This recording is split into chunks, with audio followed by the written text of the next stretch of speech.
मैं बहुत खूबसूरत थी। मुझे कभी भी अपने आप में कोई कमी महसूस नहीं हुई थी। पर गांव जाते ही मुझे मेरे चाचा की लड़की कहने लगी कि तुम्हारे चेहरे पर दाग धब्बे बहुत है, क्यों ना तुम्हें सुशीला मसाज वाली के पास लेकर चलूं। वो तुम्हारी अच्छे से मसाज कर देगी। उससे होगा ये कि तुम्हारे चेहरे पर बहुत तरोताजगी आ जाएगी। शहर में रह रहकर तुमने गंदे पानी का इस्तेमाल किया होगा, इसी वजह से तो तुम्हारे चेहरे की ये हालत हुई है। मैं अपने चाचा की लड़की सुरभि की कोई बात नहीं मानती थी, लेकिन आज मुझे लगा कि वो ठीक ही कह रही होगी। वैसे भी बात उसकी सही थी। काफी समय शहर में रहने से मेरी स्किन खराब हो चुकी थी। अब मैं गांव आई थी तो मुझे महसूस हो रहा था कि मुझे अपने चेहरे पर वही तरोताजगी लाने की जरूरत है। इसलिए सुरभि के कहने पर मैं फौरन राजी हो गई थी। पर उसने सुशीला मसाज वाली के बारे में मुझे बड़ी अजीब बात बताई, जो कि मुझे हजम नहीं हुई। कहने लगी कि वो मसाज करने के तुमसे कोई पैसे नहीं लेगी। हाँ, हम उसे गांव से ही कोई ना कोई उपहार दे देते हैं।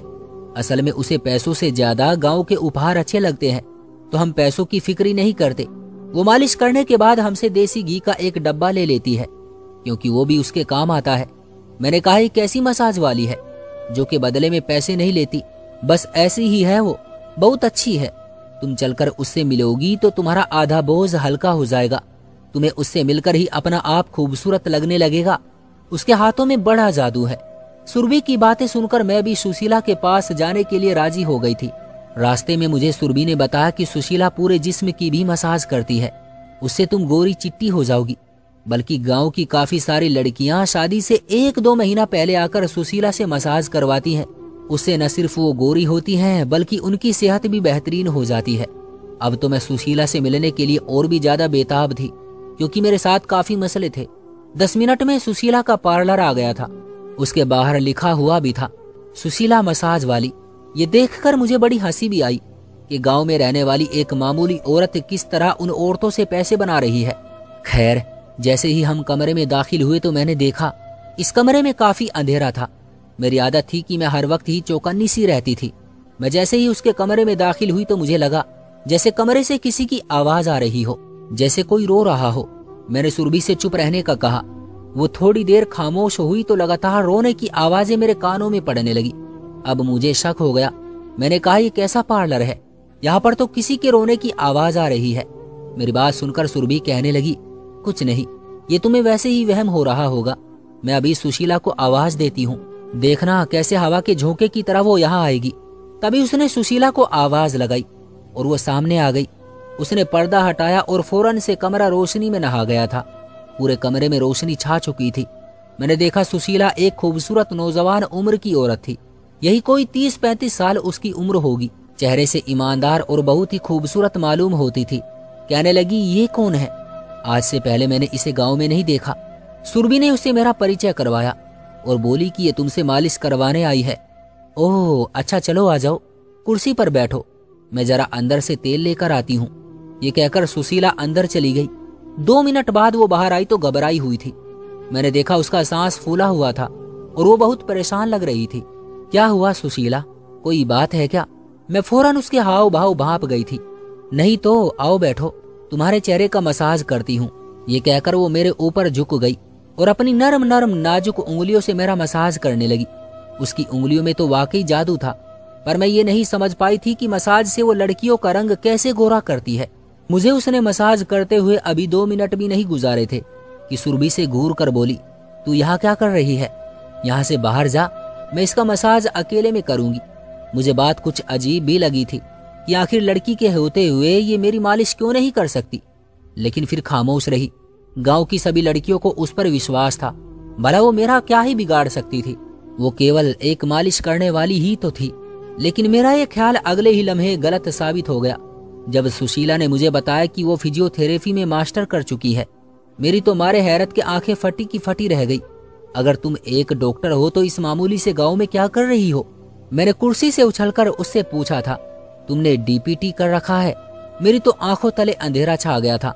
हाँ ऐसा ही है, लेकिन बस क्या करूं, तुम्हें तो पता है हमारे पैसे को कोई इज्जत नहीं देता, ना ही हमें कोई अच्छी नौकरी मिलती है, इसलिए इस मामूली से गांव में मालिश करने वाली बनकर बैठी हूँ। उसकी बातें सुनकर मुझे बड़ा अजीब सा झटका लगा था कि आखिर इतनी भी क्या मजबूरी के इस गांव में आकर उसे मालिश वाली बनना पड़ा, और फिर ये लड़कियों से पैसे भी नहीं लेती।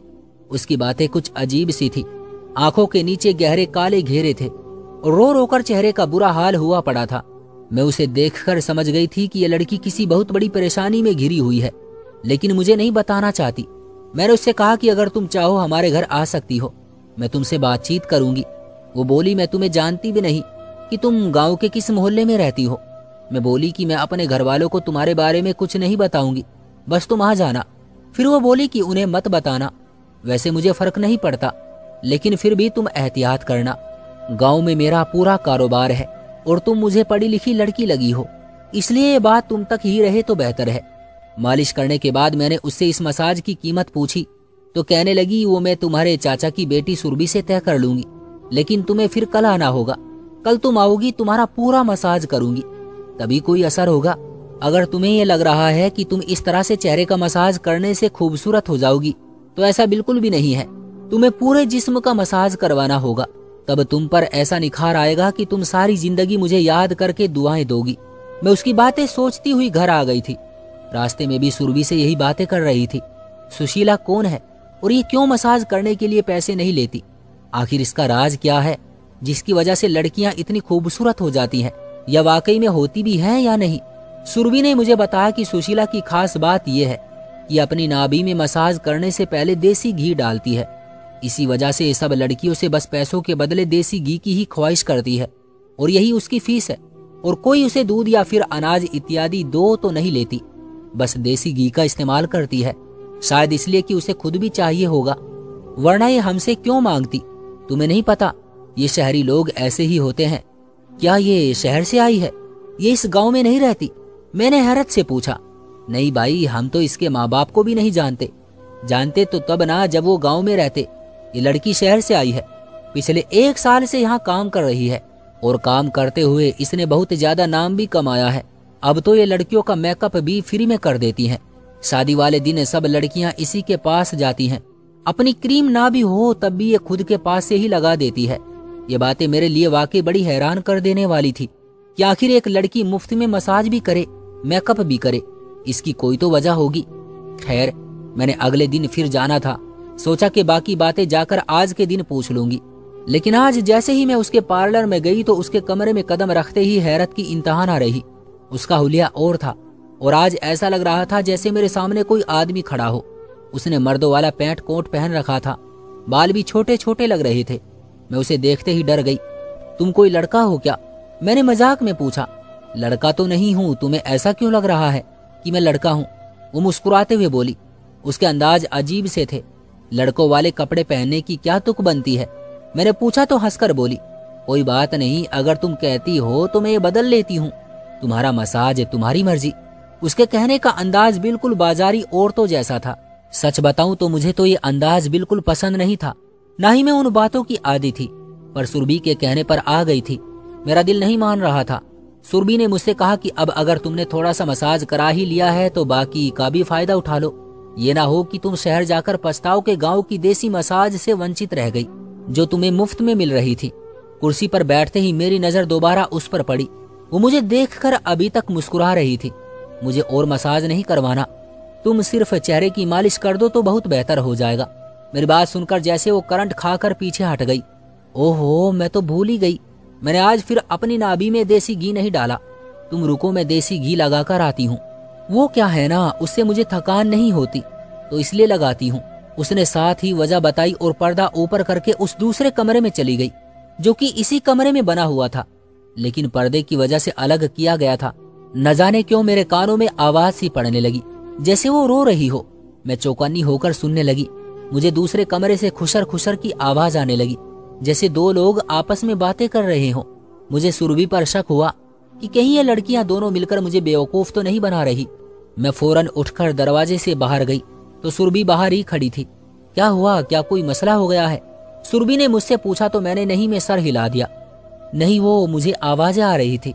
हे भगवान, अब बस भी करो, यहाँ पर कोई नहीं रहता, सिर्फ यही लड़की होती है।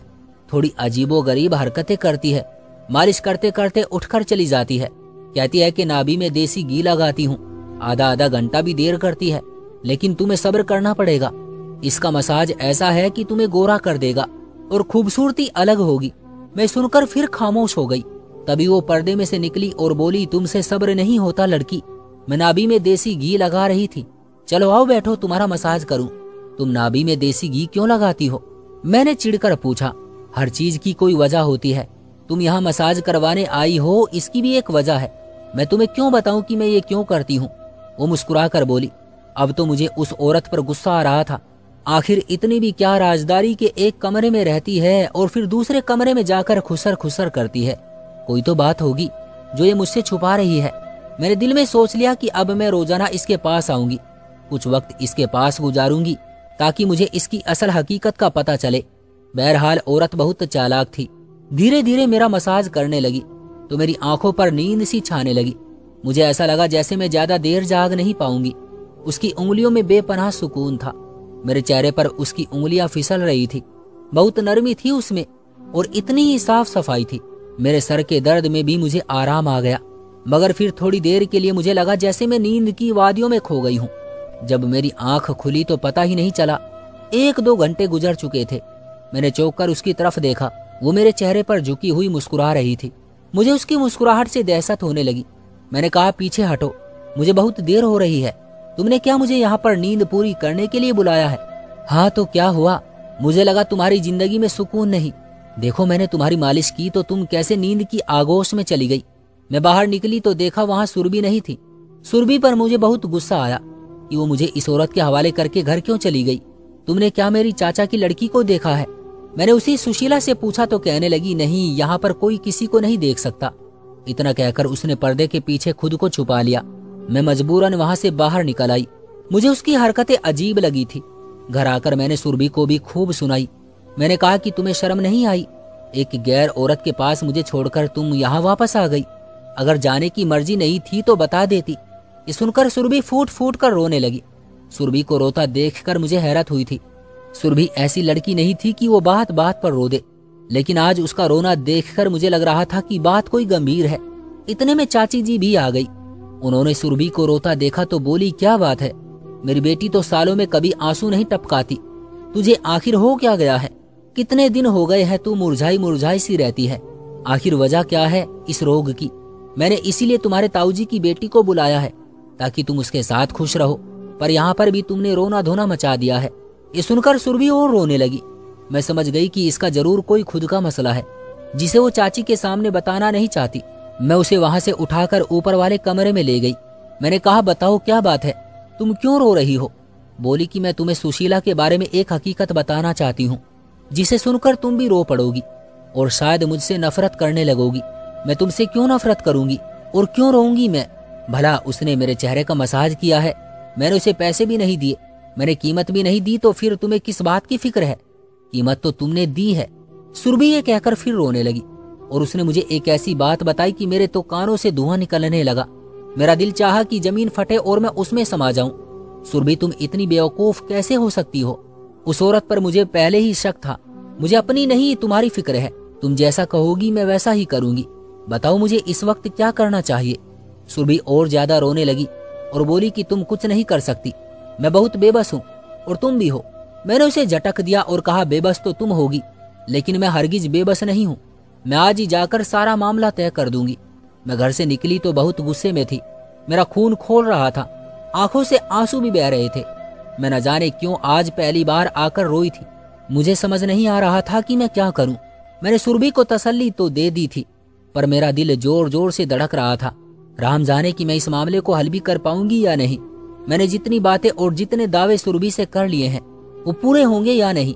मैं सुशीला के पार्लर में गई, मगर आज उसे आवाज देने पर भी वो सामने नहीं आई। मैं समझ गई थी कि वो मुझसे क्यों छुप रही है। मैं खुद ही अंदर दाखिल हुई, दरवाजे को लात मारी। दरवाजा एक झटके से खुल गया। मैंने कमरे की रोशनी जलाई, मगर मुझे सुशीला कहीं भी नजर नहीं आई। मजबूरन मैंने जाकर उस पर्दे को उठाया। सामने का मंजर देखकर मैं हैरान परेशान रह गई थी। वो औरत एक पुरानी सी चारपाई पर किसी जिंदा लाश की तरह पड़ी बुरी तरह बिलख बिलख कर रो रही थी। उसके पास देसी घी का डब्बा पड़ा था। मैं उसे रोता देखकर अपना गुस्सा भूल गई। मैंने कहा, क्यों रो रही हो? मैं तुमसे मसाज करवाने आई हूँ। भगवान के लिए यहाँ से चली जाओ। मैं और ज्यादा ये काम नहीं करना चाहती। आज तुम ना आती तो मैंने अपनी जान ले ली थी। मैं मरना चाहती हूँ, मैं जिंदा नहीं रहना चाहती।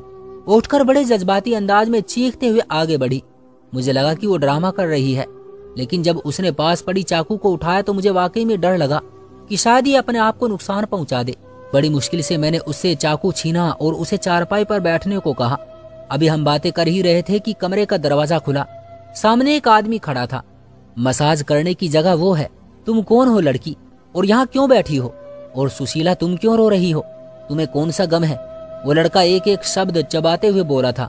सुशीला अपना आप जैसे समेट कर बोली, नहीं नहीं, कुछ नहीं हुआ सुरेश, मैं तो बस इस लड़की की वजह से रो रही थी। इसके घरवाले इसे काली कहते हैं, इसलिए ये मेरे पास मालिश करवाने आई है। मुझे अपना वक्त याद आ गया जब मैं भी इसी की तरह हुआ करती थी। फिर कैसे तुमने मुझे इस रास्ते पर लगाया, और देखो आज मैं कितनी खूबसूरत हूँ। उसने एकदम पैंतरा बदला।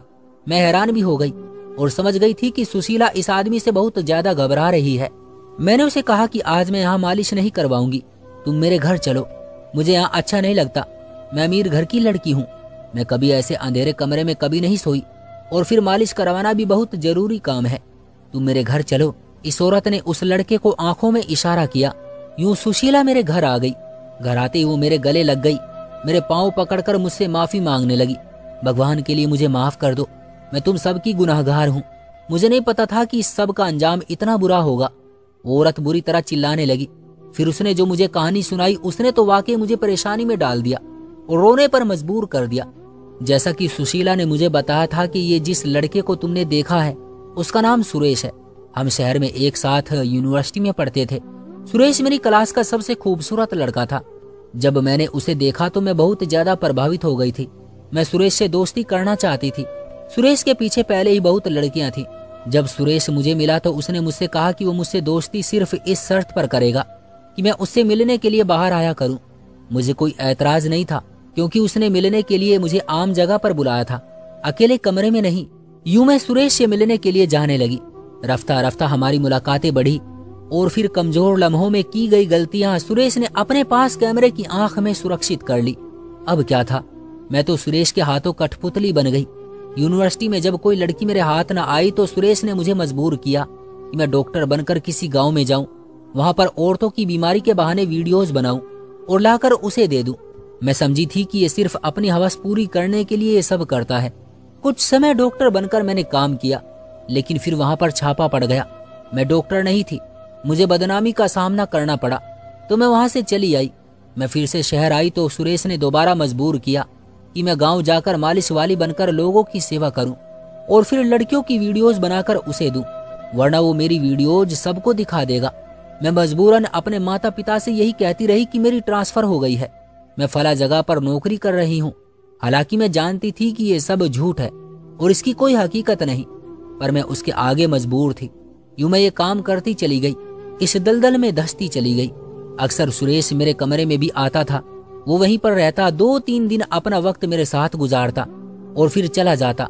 अगर कोई खूबसूरत लड़की मेरे पार्लर पर आ जाती तो मुझे कहता कि नाभि में तेल डालने के बहाने तुम पीछे वाले कमरे में आ जाना, मैं तुम्हें कैमरा दूंगा और तुम उसे कमरे में सेट कर देना, लड़की की वीडियोस बनाना और मेरे हवाले कर देना। यूं मैंने कई और लड़कियों को भी इस सारे चंगुल में फंसा लिया। सुरभि को भी मेरी हकीकत का पता था, पर अब वो भी इस जाल में फंस चुकी थी, क्योंकि उसकी भी वीडियो बन चुकी थी। इसलिए उसने मेरे कहने और मजबूर करने पर, यूं कहो कि सुरेश के मजबूर करने पर यहाँ लाया, और 2-4 और लड़कियों को भी जो बहुत ज्यादा खूबसूरत थी। मुझे तो बाद में पता चला कि सुरेश दिए गए वीडियोज बेचकर पैसे कमाता है।